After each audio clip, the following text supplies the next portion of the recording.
presidente? Achei uma boa entrevista. Curioso que na mesma entrevista em que ele diz que a economia é 100% com o Paulo Guedes, ele diz que quem demitiu o Marcos Cintra da Receita Federal foi o Paulo Guedes e não ele. Então a gente pode considerar que a carta branca que o presidente deu ao ministro da Economia é 100% cinza. Continua 100% cinza. A declaração dele nessa matéria não quer dizer muita coisa, porque o presidente tem revelado nas atitudes que ele interfere quando tem que interferir, quando acha que tem que interferir.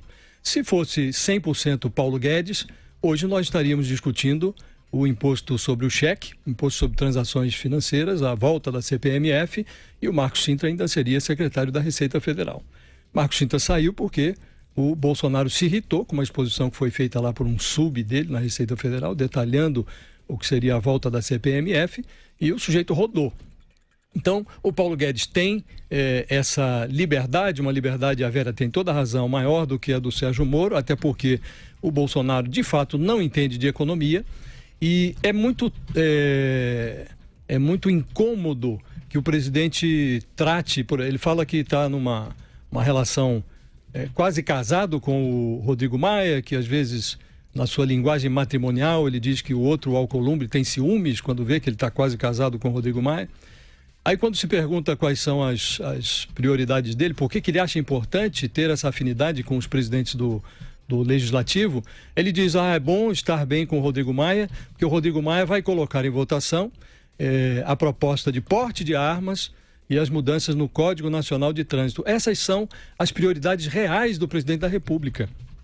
O país precisando discutir a reforma tributária, precisando discutir reforma administrativa, e o Bolsonaro expõe como prioridades que ele espera do Rodrigo Maia que seja colocado em votação o projeto de porte de armas e o projeto de reforma do Código Nacional de Trânsito. Depois, ele volta a se encontrar com o Rodrigo Maia, e aí o Rodrigo Maia que sai do Palácio dizendo que nos próximos dias o governo vai mandar uma proposta de reforma administrativa e também uma proposta para mudar a regra de ouro.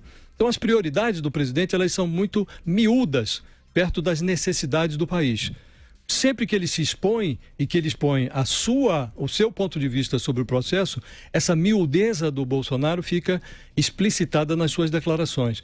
Fora isso, o que eu acho que foi de mais positivo na entrevista do presidente foi quando ele disse, perguntaram para ele se ele queria deixar uma grande obra, e ele disse que a prioridade dele é concluir as obras que ficaram para trás, que os seus antecessores deixaram. Acho que essa é uma boa meta, porque realmente tem muita obra por fazer e não dá para você ficar a cada novo governante lançando novas obras, né? O problema é que não tem dinheiro nem para terminar as que ficaram pelo caminho. Mas essa é uma boa meta, concluir o que ficou para trás.